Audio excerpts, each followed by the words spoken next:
facing trauma. One does not have to be a combat soldier or visit a refugee camp in Syria or the Congo to encounter trauma. Trauma happens to us, our friends, our families, and our neighbors.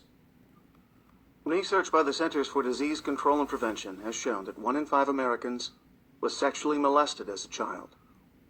1 in 4 was beaten by a parent to the point of a mark being left on their body, and 1 in 3 couples engage in physical violence. A quarter of us grew up with alcoholic relatives, and 1 out of 8 witnessed their mother being beaten or hit. As human beings, we belong to an extremely resilient species. Since time immemorial, we have rebounded from our rather relentless wars, countless disasters, both natural and man-made, and the violence and betrayal in our own lives. But traumatic experiences do leave traces, whether on a large scale, on our histories and cultures, or close to home, on our families, with dark secrets being imperceptibly passed down through generations. They also leave traces on our minds and emotions, on our capacity for joy and intimacy, and even on our biology and immune systems. Trauma affects not only those who are directly exposed to it, but also those around them. Soldiers returning from home from combat may frighten their families with their rages and emotional absence. The wives of men who suffer from PTSD tend to become depressed, and the children of depressed mothers are at risk of growing up insecure and anxious. Having been exposed to family violence as a child often makes it difficult to establish stable, trusting relationships as an adult. Trauma, by definition, is unbearable and intolerable. Most rape victims, combat soldiers, and children who have been molested become so upset when they think about what they experienced that they try to push it out of their minds, trying to act as if nothing happened and move on. It takes tremendous energy to keep functioning while carrying the memory of terror and the shame of utter weakness and vulnerability. While we all want to move beyond trauma, the part of our brain that is devoted to ensuring our survival, deep below our rational brain, is not very good at denial.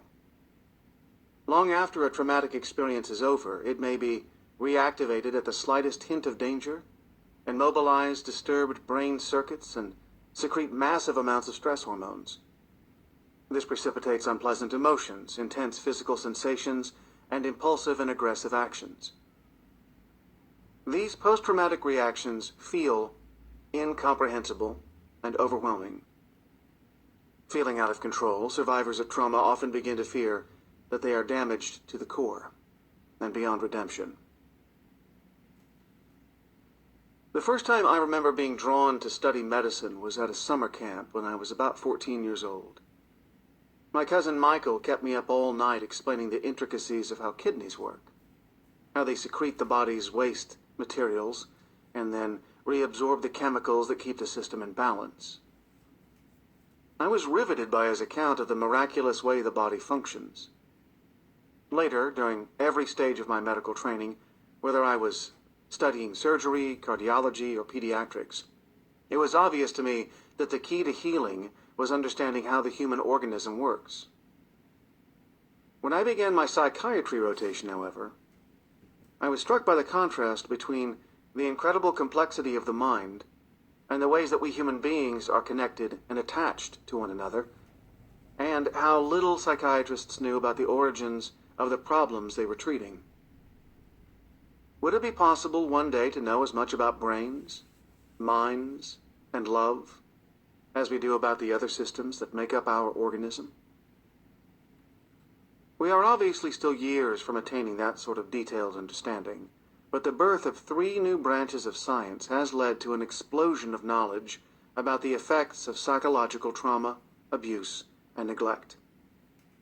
Those new disciplines are neuroscience, the study of how the brain supports mental processes; developmental psychopathology, the study of the impact of adverse experiences on the development of mind and brain; and finally, interpersonal neurobiology, the study of how our behavior influences the emotions, biology, and mindsets of those around us. Research from these new disciplines has revealed that trauma produces actual physiological changes, including a recalibration of the brain's alarm system, an increase in stress hormone activity, and alterations in the system that filters relevant information from irrelevant. We now know that trauma compromises the brain area that communicates the physical, embodied feeling of being alive. These changes explain why traumatized individuals become hypervigilant to threat at the expense of spontaneously engaging in their day-to-day lives. They also help us understand why traumatized people so often keep repeating the same problems and have such trouble learning from experience. We now know that their behaviors are not the result of moral failings or signs of lack of willpower or bad character. They are caused by actual changes in the brain. This vast increase in our knowledge about the basic processes that underlie trauma has also opened up new possibilities to palliate or even reverse the damage. We can now develop methods and experiences that utilize the brain's own natural neuroplasticity to help survivors feel fully alive in the present and move on with their lives. There are fundamentally 3 avenues. 1. Top-down, by talking, reconnecting with others, and allowing ourselves to know and understand what is going on with us while processing the memories of the trauma. 2. By taking medicines that shut down inappropriate alarm reactions, or by utilizing other technologies that change the way the brain organizes information. And 3. Bottom up, by allowing the body to have experiences that deeply and viscerally contradict the helplessness, rage, or collapse that result from trauma. Which one of these is best for any particular survivor is an empirical question. Most people I have worked with require a combination. This has been my life's work. In this effort, I have been supported by my colleagues and students at the Trauma Center, which I founded 30 years ago. Together, we have treated thousands of traumatized children and adults, victims of child abuse, natural disasters, wars, accidents, and human trafficking. People who have suffered assaults by intimates and strangers. We have a long tradition of discussing all our patients in great depth at weekly treatment team meetings and carefully tracking how well different forms of treatment work for participating individuals. Our principal mission has always been to take care of the children and adults who have come to us for treatment. But from the very beginning, we have also dedicated ourselves to conducting research to explore the effects of traumatic stress on different populations and to determine what treatments work for whom. We have been supported by research grants from the National Institute of Mental Health, the National Center for Complementary and Alternative Medicine, the Centers for Disease Control, and a number of private foundations to study the efficacy of many different forms of treatment, from medications to talking, yoga, EMDR, theater, and neurofeedback.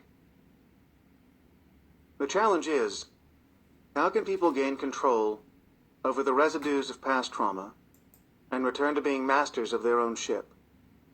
Talking, understanding, and human connections help, and drugs can dampen hyperactive alarm systems. But we will also see that the imprints from the past can be transformed by having physical experiences that directly contradict the helplessness, rage, and collapse that are part of trauma, and thereby regaining self-mastery. I have no preferred treatment modality, as no single approach fits everybody, but I practice all the forms of treatment that I discuss in this book.